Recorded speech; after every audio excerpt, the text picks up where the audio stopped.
Сәлеметсіздер ме? Бүгін біз бүйрек ауруының психосоматикасын айтайық. Яғни бүйрек ауруының біздің психологиямызбен, көңіл-күйлерімізбен қандай қатысы бар. Әдетте мынандай екі жарды бір бүтін дейді. Біздің осы екі дәл ортамыздан бөлген кездегі біздің оң жағымыз ер адамдарға, сол жағымыз біздің әйел адамдарға болмағаса, біз өзіміз әйел адам болсақ, өзімізге деген қарым-қатынасты білдіреді екен.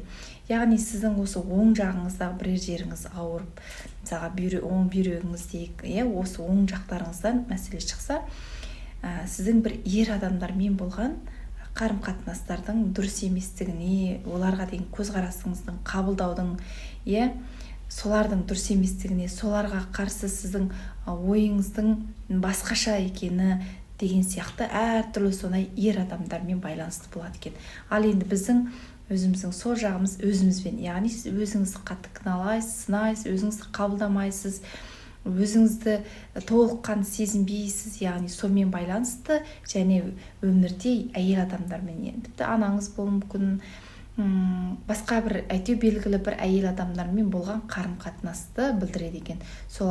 Солар дұрыс болмаған жағдайда, соларға деген бір өкпе реніштің сақталуы, ұзақ уақытқа жалғасуы, сол түрлі сол сияқты себептерінен де сізде осындай аурулар пайда болады екен.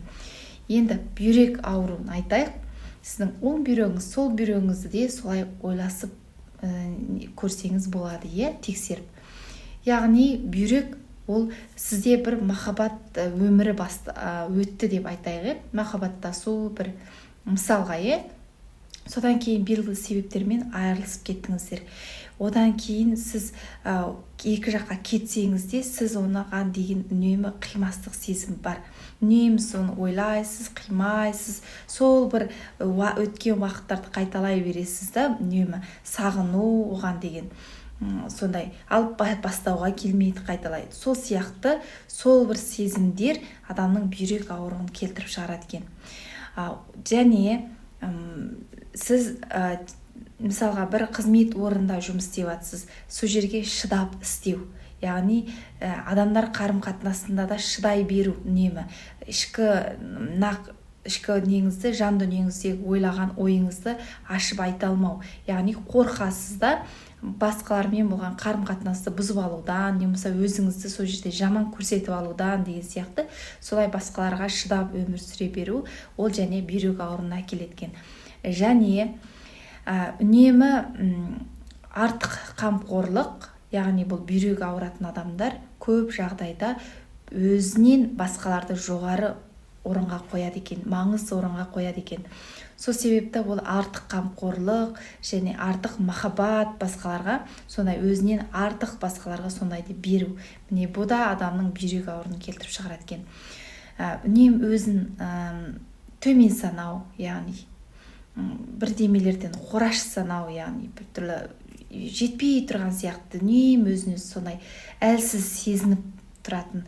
Оны саналы түрде кей адамдар мойындамайды, саналы түрде білет, бірақ бейсаналы түрде әрбір ортада, қарым-қатынаста болсын, солай сезініп тұрады. Өзін толыққан сезіне алмайды. Алдыға шығуға келсе де деген сияқты. Міне бұл да адамның ақырында бүйрек ауруына әкелеткен. Сол сияқты адамның көптеген содай мінез құлқымызбен байланысты екен. Мына бүйрек ауыратын адамдар көп жағдайда өнген қорқыныш басып тұрады екен. Бәрінен қорқып тұрады. Негативті жағын ойлайды да, бірдеменің болды, жаман жағы дереу сап бете түседі.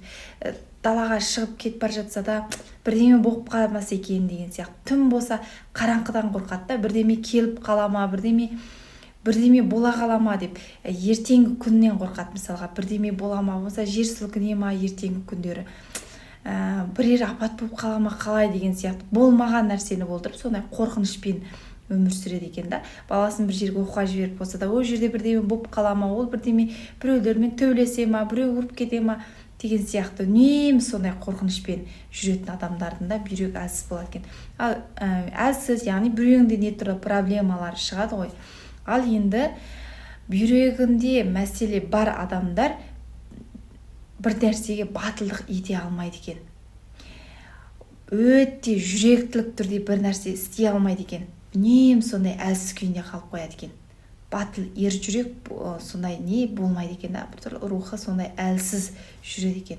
Сол үшін бүйректің ролы өте сондай бір маңызды екен. Адамдарға ерекше шешім қабылдап, қорықпай, бір батыл түрде бірдемені ұстап осылай жүруге осындай бүйректің ролы өте маңызды екен. Сол үшін өздеріңіздің психологиялық жақтан да өздеріңіздің рухтарыңызды күшейтіңіздер, ешнәрседен қорықпаңыздар. Барлық нәрсенің өз шешімі болады. Өзінің жаратушы қалай жаратады, ол өз соның бәрін шешеді. Сол үшін бәр нәрсеге тапсыру керек. Өміріңіздегі болып жатқан, тағдырыңызда болып жатқан барлық іс ол жай ғана бір өтіп жатқан нәрселер. Ол бәр адамның басында бар. Оны мысалға ендігі күнде сіз қайталанбау үшін, ендігі өміріңізді әдемі өткізу үшін, әдемі қартаю үшін дәл қазірден бастап білім алыңыз, рухани өсіңіз, рухани білім алыңыз, рухани дамыңыз, өмірдің заңдылықтарын үйреніңіз. Мысалға өмірдің заңдылықтары көбінде біздің мақал-мәтел, салт-дәстүр соларда сақталады екен. Сол сияқты нәрселерді үйреніп, солардан қайшы шықпай, солай жүрсеңіз, сізде күш пайда болады. Ол күштің барлығы сізді тек қана бір бүйрек ауру емес, әртүрлі аурудан сақтайды. Сіздің жасаруыңызға, сіздің елдермен болған қарым-қатынасты дұрыстауға да бәріне де пайдасын жеткізеді екен. Сол үшін барлықтарыңыз ауырмаңыздар, бүйректеріңіз сау болсын. Егер мазмұн ұнаса, жүрек беріңіздер, бас бармақ беріңіздер, басқалармен ортақтасып қойыңыздар. Міндетті түрде жүрек беріп ортақтасыңыздар. Сіздер соны берген сайын маған күш болады. Мен және де басқа да аурулардың психосоматикасын сіздермен ортақтасатын боламын. Соған менде энергия пайда болады. Сол үшін қолдап қуаттап қойыңыздар. Рахмет сіздерге.